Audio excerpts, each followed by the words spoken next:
오늘 이 말씀은 우리 인생 가운데 환란이 기다리고 있을 때 그때 어떻게 그것을 잘 분별해서 대처해야 될 것인가 하는 그 말씀입니다. 제가 성경을 볼 때마다 성경이 진리인 이유는 성경은 허황된 미래를 말씀하지 않습니다. 현실을 이야기하는 것입니다. 우리 앞에 어떤 환난과 어떤 어려움들이 있을지라도 잘 하나님 말씀과 함께 잘 분별해서 주의 깊게 주님께 동행하면은 반드시 피할 뿐만 아니라 그 새로운 곳에서 새로운 역사를 허락하신다는 것을 약속하고 있는 것입니다.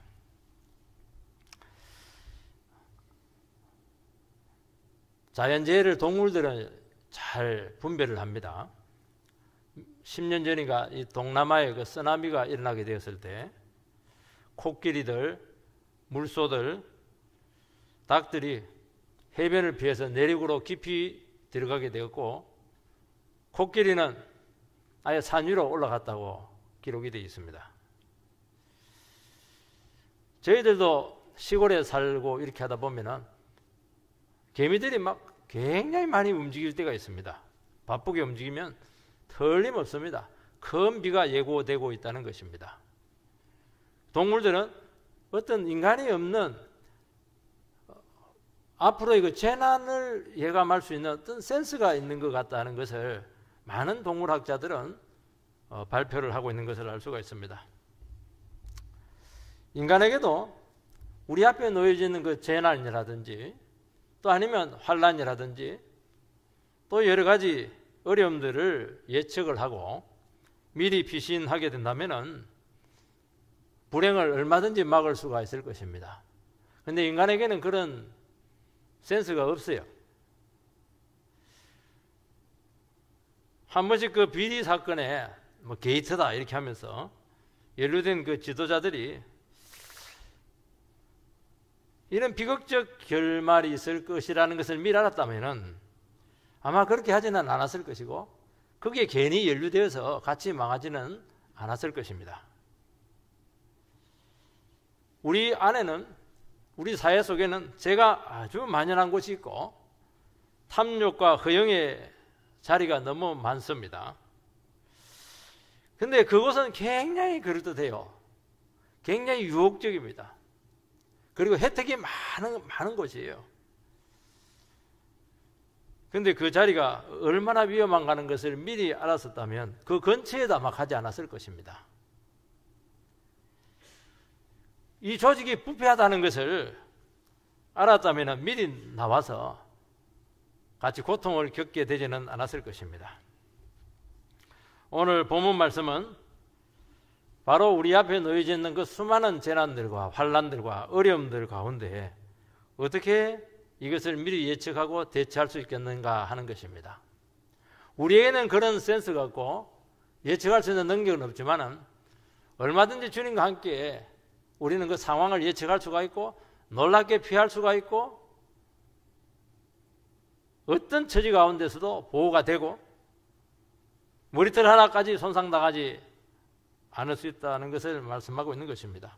오늘 바로 그 문제를 이야기하고 있는 것입니다. 어려움이 생기면 수많은 소리들이 들리게 됩니다. 이렇게 해야 된다, 저렇게 해야 된다, 이리 가야 됩니다, 저리 가야 됩니다. 수많은 이야기들이 들리게 되고 그것이 우리를 굉장히 혼동스럽게 할 가능성이 참 많기 때문에 우리는 우왕좌왕하다가 망할 가능성이 굉장히 많다는 것입니다. 예수님께서는 오늘 말씀 가운데서 내가 너희들에게 반드시 징조를 줄 것이고 때에 맞도록 시시각각으로 어떻게 대피하고 어떻게 그 문제에 대해 대처해야 될 것인가 하는 지혜도 줄 것이고 나와 함께 걸어가게 되면은 반드시 시대를 분별해서 복된 미래가 열리도록 그렇게 도와주겠다 그렇게 말씀을 하고 있는 것입니다. 첫 번째는 이 멸망에 가증한 것이 서지 못할 곳에 서는 것이 굉장히 중요한 우리 인생의 삶의 징조라는 것을 말씀하고 있습니다. 마가복음 13장 14절부터 27절까지는 굉장히 어려운 본문이에요. 왜 어렵냐니까 이게 일관성이 없어요. 또 용어들도 굉장히 좀 어렵습니다. 멸망에 가정한 것이 서지 못할 곳에 성은, 벌써 말 자체가 굉장히 어렵잖아요. 멸망에 가정한 것이 서지 못할 곳에 서는 게 뭐냐? 우리 정상적인 논리를 가지고는, 이 본문만 가지고는 절대로 해석을 해낼 수가 없어요. 왜 겨울에 일어나지 않도록 해야 되느냐? 수많은, 왜 하늘에 해와 달과 별이 빛을 내리지 못하느냐? 이런 수많은 것들은 논리에도 맞지가 않아요. 전부 다 암시로 되어 있습니다. 성경적인 암시로 되어 있습니다. 그러면 어떻게 해야 되느냐? 그 배경이 뭐냐는 거예요. 이 배경은 철저히 구약 성경에 입각해서 기록이 되어 있다는 것입니다. 구약 성경의 배경을 가지고 탁탁 보면 이 본문이 아구가 딱 맞아 떨어지게 됐다는 것을 여러분들께서 미리 제가 말씀을 드리는 것입니다. 14절 말씀을 읽어보면 멸망에 가정한 것이 서지 못할 곳에 선 것을 보거든 읽는 자는 깨달을진저 그때 유대에 있는 자들은 산으로 도망할지어다. 멸망에 가정한 것이 서지 못할 곳에 선 것을, 이것이 굉장히 해석이 어려워요. 그래서 구약 성경의 배경을 반드시 끌고 와야 됩니다. 다니엘서 11장 31절 말씀을 띄워주시기 바랍니다. 같이 읽겠습니다. 시작. 그의 편에 서서 청소 곧 견고한 곳을 더럽히며 매일 드리는 제사를 피하며 멸망하게 하는 가정한 것을 세울 것이며. 이 다니엘서에 종말론적인 다니엘서에 나와 있는 이 하나님의 말씀인데, 이 말씀을 예수님께서 그대로 끌고 오고 있습니다. 이 예언은 원래 주전 167년 셀루쿠스 왕조의 알렉산더 후예죠.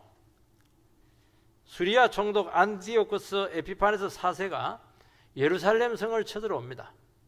그 예루살렘을 완전히 초토화시킵니다. 거기까지는 전쟁인데 상관이 없어요. 문제는 예루살렘 성전에 더 들어가서 돼지를 하나님의 제단 위에 놔놓고 목을 따서 피를 거기서 쏟습니다. 그리고 제우스 신에게 제사를 드리게 된 것입니다. 이것은 유대인들에게 있어서는 나라를 잃은 것보다 더 경악할 일이고, 이것은 어마어마한 충격이었다는 것을 알 수가 있습니다. 어떻게 하나님을 섬기는 거룩한 성전에서 유대인들이 가장 혐오하는 돼지피가 뿌려질 수 있는가 하는 그런 문제였고, 여기서 격렬한 저항이 일어나게 되었는데 엄청난 학살을 당한 것을 알 수가 있습니다. 유대인들에게 있어서 이 사건은 씻을 수 없는 상처로 남아있게 되었었고, 그것만 생각하면 너무너무 부끄럽고 치욕이 되었고 민족 전체가 상처로 깊이 물들었다는 것을 알 수가 있습니다. 근데 그때도 성전 자체가 파괴된 것은 아니었습니다. 예수님께서 이 예언을 미리 하시는 것은 앞으로 너희들에게 어떤 환란이 오게 될 텐데 그 환란이 언제냐는 것입니다. 이것은 예수님께서 십자가에 죽고 돌아가시고 난 후에 한 40년 후 AD 70년에 로마의 티도 장군에 의해서 예루살렘 성이 침공을 당하게 되고 거기서도 엄청난 학살이 자행이 되는 것을 알 수가 있습니다. 그리고 나서는 예루살렘 성 안에서 이교조들을 위한 축제의 제사를 벌이게 되는 것입니다. 그래서 유대인들 같은 경우에는 멸망에 가정한 것이 서지 못할 곳에 선다 하는 거 딱 감이 와요. 주전 167년에 돼지피가 뿌려진 것, 그런 일이 앞으로 다시 또 일어난다는 것입니다. 마태복음은 유대인들을 위한 성경인데 누가복음은 이방인들을 위한 성경이니까 훨씬 구체적으로 나와 있습니다. 누가복음 21장 20절을 띄워주시기 바랍니다. 같이 읽겠습니다. 시작.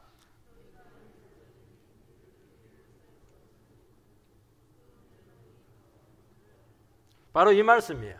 똑같은 말씀인데 이방인들이 잘 이해되도록 풀어서 해석을 해놓은 것입니다. 로마군이 독수리 깃발을 들고 예루살렘 성을 에워싸면 너희들은 도망치라는 것입니다. 여러분, 나라가 침략을 받으면 결사항전을 하도록 독려하는 것이 바른 것입니다. 그곳에는 예루살렘은 거룩한 도성이고 성전은 하나님의 제사를 드리는 가장 거룩한 성전이 있는 그곳이라면 어떻게 해야 되겠습니까? 목숨 걸고 순교의 정신으로 아마 그 장소를 고수를 해야 될 것입니다. 그런데 예수님께서는 도망가라는 거예요. 미리 그 징조니까 그것을 알고 도망가라는 것입니다. 왜 도망가라고 했느냐 하는 것이 굉장히 중요한 질문이 되는 것입니다. 멸망에 가정한 것이 서지 못할 곳에 서거든. 멸망에 가정한 것이 뭐냐는 것입니다. 우상이죠. 우상의 제물입니다. 제약의 온상이에요. 그러니까 어떤 일이 있더라도 하나님을 섬기는 거룩한 제단 위에 우상이 세워져서는 안 되는 것이고 그것이 제약의 온상이 돼서는 안 된다는 것입니다. 왜냐하면 우상이 하나님을 대신할 수 없다는 것입니다. 어느 곳에 갔는데, 교회를 갔는데 하나님 대신 사람이 주인 노릇을 하고 있습니다. 물질이 교회의 주인이 되고 있습니다. 물질과 사람이 함께 결탁을 해서 권력이 하나님의 자리를 차지하고 있습니다. 그런 일이 많이 이루어지고 있다는 것이에요. 그러면 어떻게 해야 됩니까? 거기서 나오라는 거예요. 거기는 이미 멸망이 결정이 되어 있기 때문에 빨리 나올수록 좋다고 말씀하고 있는 것입니다. 예수님께서는 성전을 바라보면서 강도의 구렬이라고 그렇게 선포를 했습니다. 그러니까 성전이 영혼을 살리고 재영서가 이루어지게 되고 하나님을 만나는 인생을 찾는 그런 곳이 되지 못하고 거기가 온갖 제약의 온상이 되었다는 것입니다. 정치 권력의 1번지가 되었다는 것입니다. 여러분 다른 것은 다 더럽혀져도 제단은 깨끗해야 됩니다. 왜냐하면 제단은 죄가 용서받고 하나님과의 관계가 회복되는 유일한 장소이기 때문인 것입니다. 그래서 하나님께서는 제단이 더럽혀지면은 이미 심판이 진행되고 있다고 말씀하고 있는 것이고 시간 문제라는 것입니다. 빨리 나오라는 것입니다. 그렇게 하지 않으면 같이 망할 수가 있다는 것을 말씀하고 있는 것입니다. 오늘 하나님의 말씀이 선포되고 있는 이 강대상은 가장 깨끗한 곳이 될 수가 있습니다. 강대상 자체가 깨끗하다 그런 의미보다는 여기서 하나님의 말씀이 계속 선포되고 있기 때문이라는 것입니다. 그래서 이 강대상을 구약에 있어서 지성소의 법궤다 그렇게 이야기를 합니다. 성전의 제일 거룩한 곳이 어디냐 하면은 성소 휘장 다음에 지성소라는 거 하는 곳이 있습니다. 거기에 하나님을 상징하는 법궤가 모셔져 있습니다. 1년에 한 번씩 대제사장들이 바로 그 피를 법궤 뚜껑 위에 뿌립니다. 그리고 거기서 이스라엘 민족 전체를 속죄합니다. 그래서 대속죄일이다. 7월 1일 대속죄일을 지키고 있습니다. 그러면 하나님께서 그 법궤 뚜껑 위 시언자라고 하죠. 은혜가 내리는 장소죠. 시언자 그 사이에 거룩천사 사이에서 하나님께서 살아있는 음성을 백성들에게 허락합니다. 용서가 되었다는 것이고 우리의 기도가 응답되었다는 것이고 그들을 다 연락했다는 것입니다. 그런데 만약 여기서 잘못되면은 대제사장은 거기서 적사를 해요. 그래서 1년에 한 번씩 대제사장은 지성소에 들어갈 때마다 뒤에 줄을 매답니다. 그리고 방울을 달고 있어요. 방울이 딸랑딸랑 하면 살아있는 거예요. 방울 소리가 안 들리면 죽은 거예요. 그러면 뒤에서 줄 가지고 끄집어내는 것입니다. 왜냐하면 하나님께서 하자가 있기 때문에 받지 않으면 바로 거기서 심판이에요. 여러분 우리는 하나님 말씀 앞에 엄숙히 서야 된다는 것입니다.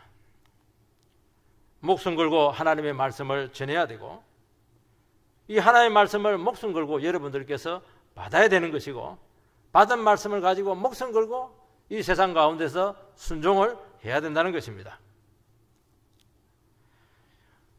만약에 하나님 앞에 나온데도 불구하고 우리의 기도가 받아들여지지 않고 우리의 죄가 용서되지 않고 처리되지 않는다면 살아갈 수가 없는 거예요.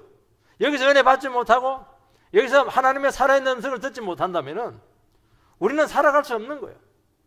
그래서 주님 앞에 나올 때마다 대제사장처럼 하나님 이분의 나를 받지 않으면 나는 살아갈 수가 없습니다. 죽을 수밖에 없습니다. 정말 눈물의 회개가 마르지 않아야 될 곳이 바로 이 장소라는 것입니다. 그런데 그렇게 엄중하고 거룩한 곳에서 뭐합니까? 자기 개인적인 정치적인 견해를 자꾸 이야기를 해요. 누구를 찍으라고 자꾸 이야기를 해요. 십자가 신학은 없고 예수의 피는 없고 세상 번영과 막 그냥 행복을 막 말하는 것입니다.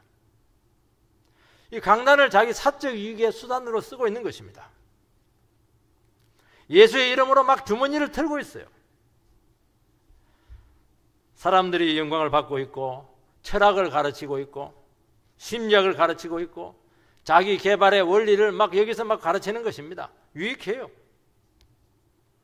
거기서 죄가 선포되지 않고 있고 거짓된 평안을 계속 사람들에게 선포하고 있는 것입니다. 그러면 그곳은 멸망에 가정한 곳이 그 서지 말아야 될 곳에 섰다는 것입니다. 그것은 마귀들의 모임이라고 말씀하고 있는 것입니다. 거기서 어떻게 시시한 이야기를 할 수가 있습니까? 여기서 죽고 사는 문제를 이야기해야죠. 어떻게 여기서 농담을 할 수가 있겠습니까? 성경을 가지고 어떻게 개그를 할 수가 있겠어요? 그러면 이미 그곳은 강단이 더럽혀지게 되었다는 것입니다. 그런 곳이 있다고 한다면 어떻게 하라는 것입니까? 사정없이 도망을 치라는 거예요. 거기는 하나님께서 거기부터 세상을 심판할 때 하나님께서는 어디부터 심판하냐? 가장 거룩한 곳부터, 성도부터, 교회부터, 목사부터 심판을 한다는 것입니다. 교회는 화려하고 크고 그런 것들은 우리 소관이 아닙니다. 그러나 그곳에서 정말 성전의 기능이 행해지고 있는가 하는 것이죠. 근데 그곳에 보니까 지금 우상이 들어서 있고 그것에 제약의 원상이 되어 있고 탐욕과 자본주의적인 가치가 거기서 주인 노릇을 하고 있는 것입니다. 성전에서 장사를 하고 있어요. 세상 권력처럼 그렇게 진행되고 있는 것입니다. 여러분, 교회는 우물이에요.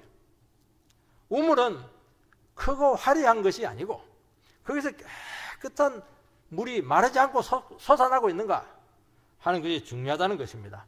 유원지처럼 크게 만들 필요가 없어요. 사람들을 끌어모으기 위해서 그럴 필요가 없어요. 도대체 이 물이 어디서 왔냐는 거예요. 이 성령의 샘이 터졌느냐 질문하고 있는 거예요. 지금 너무너무 혼탁하다는 것입니다. 성공주의가 들어와 있고 세속주의가 들어와 있고 신륜주의가 판을 치고 있고 그렇게 강단이 황폐되었다는 것입니다. 오늘 우리가 해야 될 것은 무엇이냐 하면은 바로 교회가 뭐 하는 곳이냐, 교회의 정체성을 지키는 것이고 강단에서 뭘 선포해야 되는가 하는 그런 근본적인 질문을 우리에게 던지고 있다고 말씀하고 있는 것입니다. 왜냐하면 영혼들이 교회를 찾는 이유는 하나님의 말씀을 듣고 인생의 답을 얻고 자기 자신을 찾기 위해서 온 것이에요. 그런데 거기서 엉뚱한 것을 이야기하게 된다면 하나님의 말씀이 막히게 될 뿐만 아니라 다 죽이고 있다고 말씀하고 있는 것입니다. 그래서 오늘 우리 시간 멸망에 가정한 곳에 서지 못할 곳에 서야 된다고 하는 것은 바로 이 얘기를 하고 있는 거예요. 두 번째는 주님께서는 그런 곳이 있다면 인정사정 보지 말고 도망을 치라고 말씀하고 있습니다. 14절 하반절부터 16절 말씀을 읽어보면 그때 유대에 있는 자들은 산으로 도망할지어다. 지붕 위에 있는 자는 내려가지도 말고 집에 무엇을 가지러 들어가지 말며 밭에 있는 자는 겉옷을 가지러 뒤로 돌이키지 말지어다.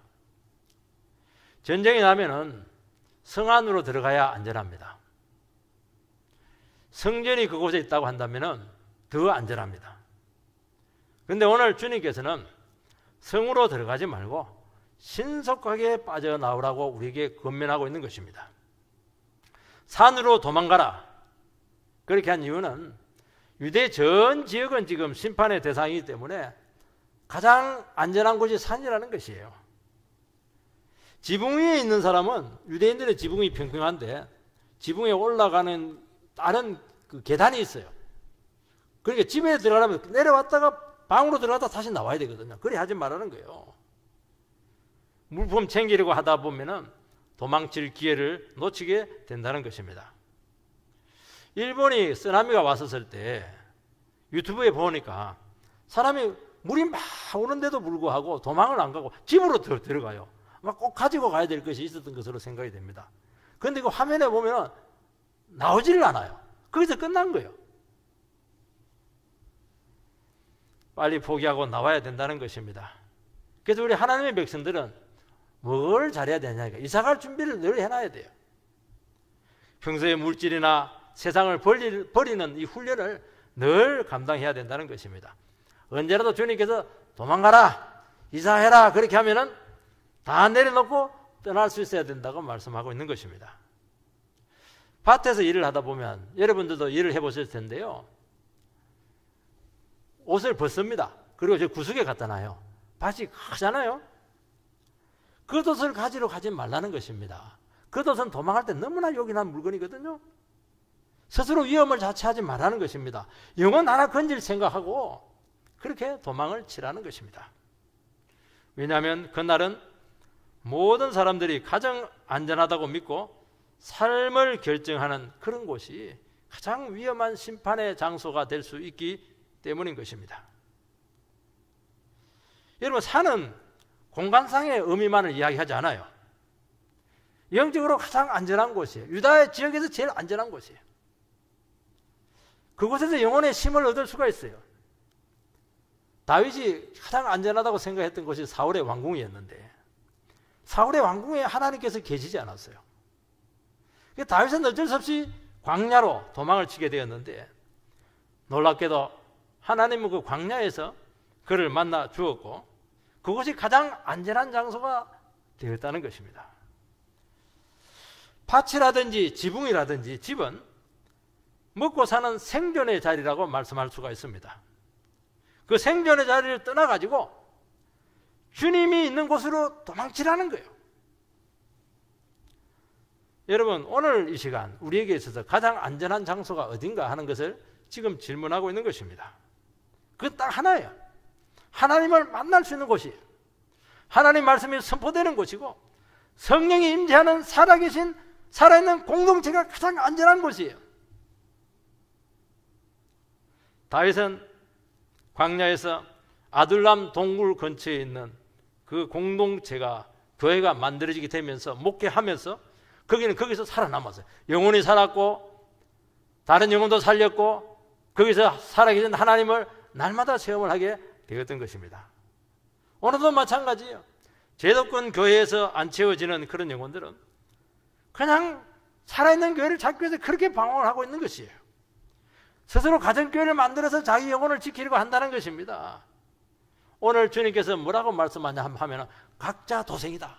이거는 그냥 알아서 각자 살아남으라는 것이에요. 오늘 주님께서 우리에게 질문하고 있습니다. 너희들의 교회는 안전한 곳이 되고 있는가?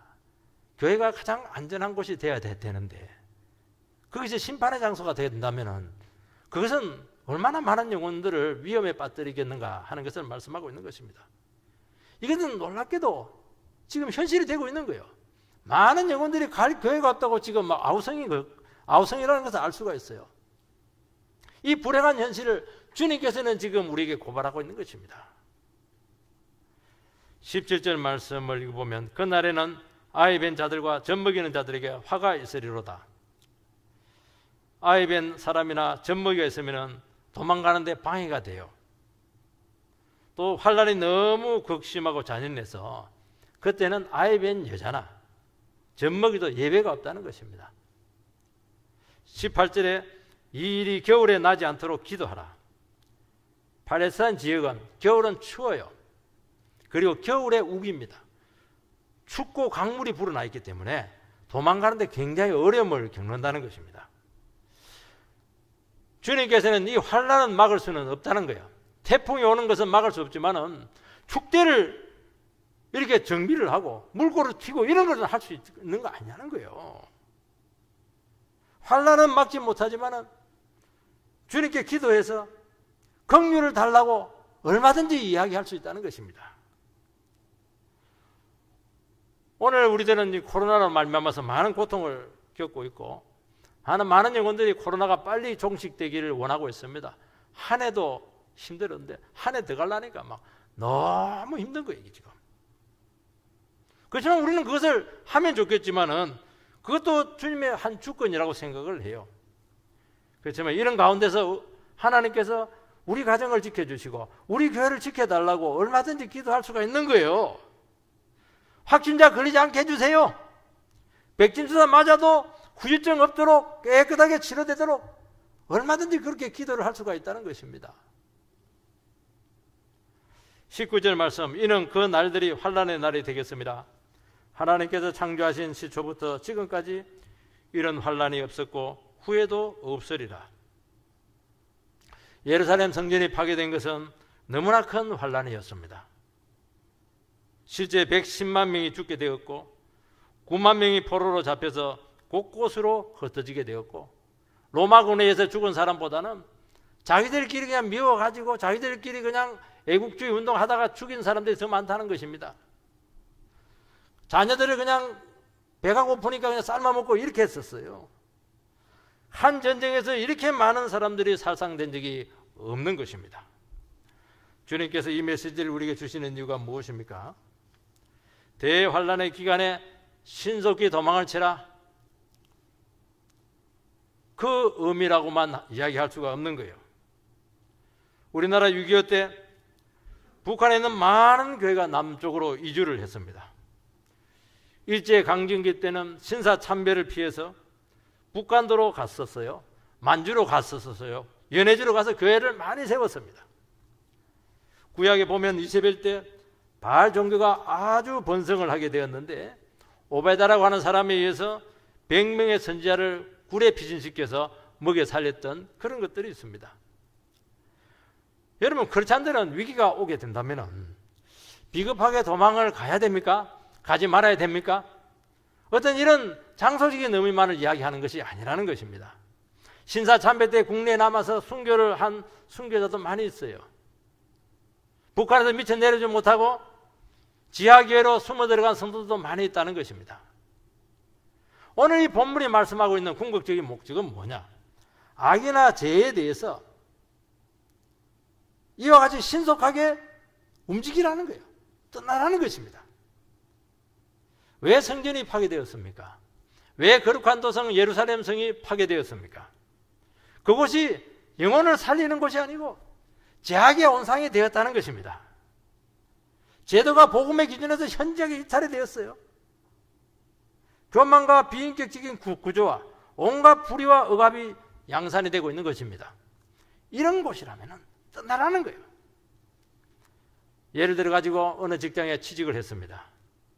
그런데 시간이 지나다 보니까 그 회사가 많은 비리를 행하고 있습니다. 그리고 자기 자신에게 대해서도 은근히 그 비리를 할 것을 요구를 하고 있습니다.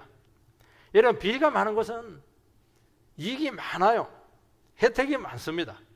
그러나 그거 보지 말고 뒤도 돌아보지 말고 빠져나오라는 것입니다. 여러분, 그렇지 않들은 냄새를 잘 맡아야 됩니다. 무슨 냄새를 맡아야 됩니까? 술 냄새, 돈 냄새, 음란 냄새 이런 것을 맡으면 안 되고 죄 냄새, 비리의 냄새, 억압의 냄새, 죽음의 냄새 이걸 잘 맡아야 된다는 것입니다. 로마 군인이 오게 된다면 어디로 가야 됩니까? 당연히 도성이고 성전이죠. 가장 안전한 곳은 교회입니다. 이 교회로 피했는데 교회에서 막 싸우고 있어요. 중직자가 막 그냥 고스톱을 막 치고 있어요. 성도들이 그냥 술을 막 마시고 있어요. 교역자가 용서받지 못할 죄를 짓고도 막 강단을 그냥 지키고 있어요.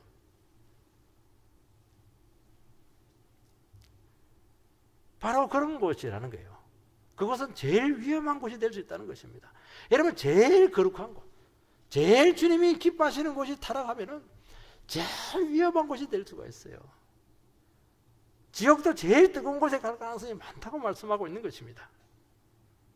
소돔성이 얼마나 잘 살았어요. 그러나 그곳은 음란과 동성애가 판을 치고 있게 되었었고, 그 소돔성에서 빠져나올 때 롯의 아내는 미련을 떨치지 못해서 뒤를 돌아보는 바람에 소금 기둥이 되었다는 것입니다. 왜냐하면 거기서 못 떠나는 거예요. 죄가 너무 좋은 거예요. 그래서 그렇지 않은 데는 뭘 해야 되느냐? 평소에 버리는 훈련을 자꾸 해야 돼요. 그리고 죄를 끊는 훈련을 자꾸 해야 된다는 것이에요. 습관으로부터 자꾸 빠져나와야 된다는 것입니다. 결국에는 결정적인 순간에 이 죄들, 아니면 내가 집착하고 있는 이런 것들이 하나님과 멀어지게 할 수 있는 결정적인 요인이 될 수 있다고 말씀하고 있는 것입니다. 20절 말씀을 보면은 만일 주께서 그날을 감하지 아니하셨다면 모든 육체가 구원을 얻지 못할 것이거늘 자기가 택한 자들을 위하여 그날을 감하셨느니라. 예루살렘이 포위되게 되었을 때 4년을 포위를 합니다. 4년을. 그러니까 완전히 쑥대밭이 된 것이에요. 그런데 로마군이 잠시 포위망을 푼 적이 있습니다. 로마 황제가 이렇게 교체되면서 즉위식이 이루어지게 될 때죠.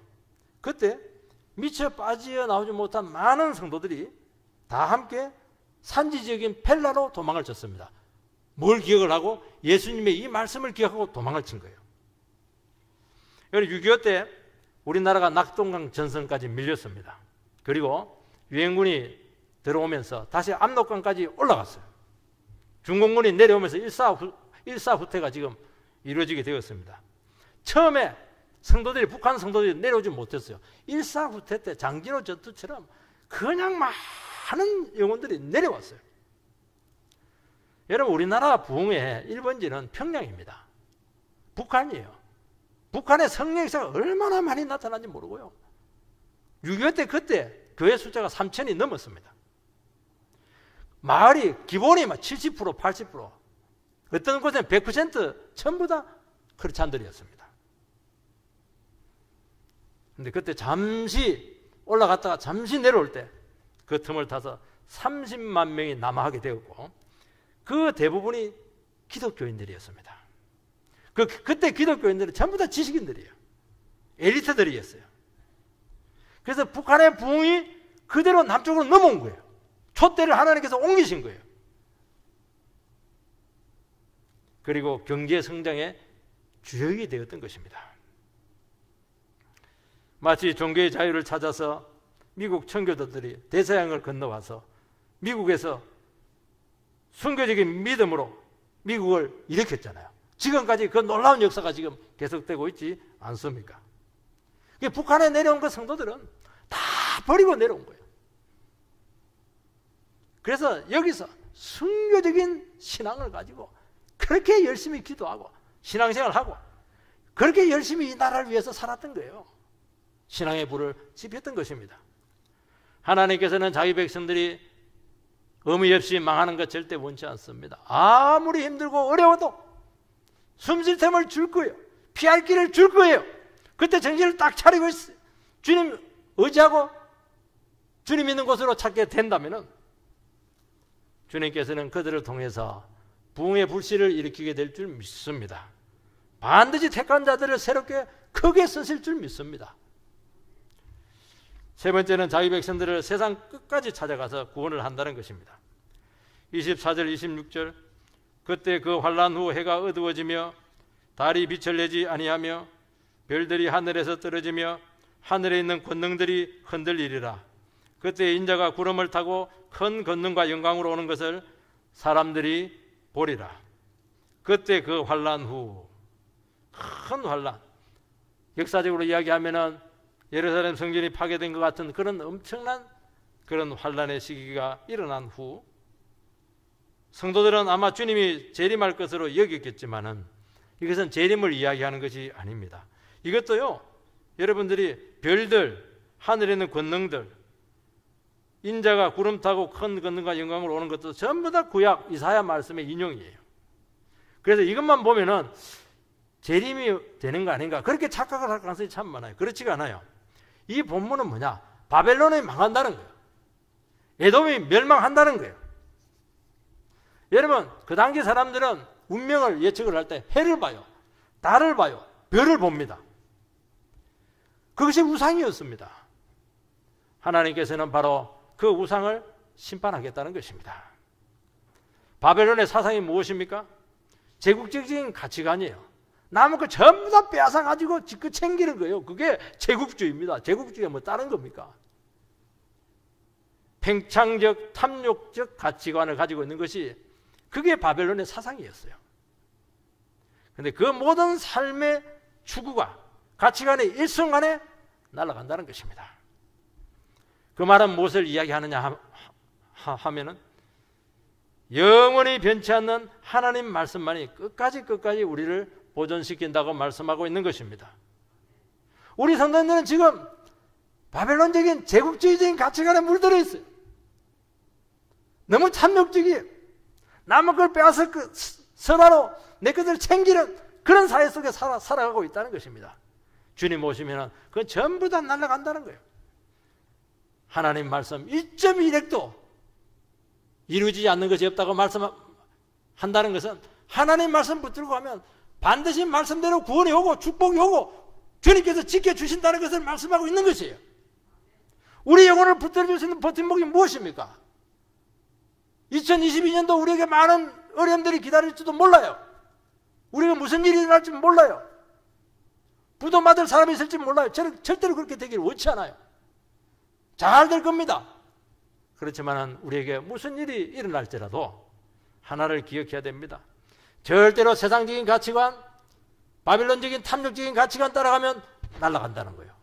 뭐 해야 됩니까? 그럴수록 천지를 만드신 하나님의 능력의 말씀을 붙들면 산다는 것입니다. 26절 27절 그때 인자가 구름을 타고 큰 권능과 영광으로 오는 것을 사람들이 보리라. 또 그때 그가 천사들을 보내어 자기가 택한 자들을 땅끝으로부터 하늘 끝까지 사방에서 모으리라. 이 말씀이 이사야서 13장 10절이고 34장에 나와 있는 말씀이에요. 인자가 구름을 타고 권능과 영광으로 오는 것은 재림이 아닙니다. 주님이 부활하신 후에 하늘로 올라가셔서 지금도 자기 백성들을 챙기고 있고 다스리고 있고 이 세상을 운행하고 있다는 것을 말씀하고 있는 것입니다. 주님께서는 지금도 뭐 하고 있습니까? 잃어버린 영혼들을 찾고 있습니다. 믿음으로 살아가는 자기 백성들을 세상 끝까지 찾아가서 찾아낸다는 것입니다. 우리가 세상의 가치관에 빠지지 않고 신앙의 순기를 지키면은 주님께서는 세상 끝까지 쫓아가서 어느 구석에 처박혔든지 간에 주님께서 반드시 붙들어서 구원을 해 주시겠다고 약속하고 있는 것입니다. 나의 것이 아니에요. 하나님 것을 추구했어요. 홀로 고난 중에 싸우고 있고 신앙의 순수성을 지키고 있어요. 주님께서 절대로 그들을 외면하지 않겠다고 우리에게 약속으로 준 줄 믿습니다. 질병 가운데서 지금 어려움을 겪고 있어요. 그래도 주님을 붙들고 있어요. 사랑하는 사람을 잃은데도 불구하고 낙심하지 않아요. 믿음으로 일어서리고 몸부림치고 있어요. 주님께서는 그들을 끝까지 외면하지 아니하시고 지구 끝까지 쫓아가서 그들을 반드시 구해내시겠다고 말씀하고 있고 그들을 놀랍게 높이신다고 말씀하고 있는 것입니다. 오늘 2022년도 우리 앞에 무슨 일이 놓였을지는 모르겠지만 주의 말씀과 함께 끝까지 승리를 해서 절대로 실족하는 일 없도록 축원을 드립니다.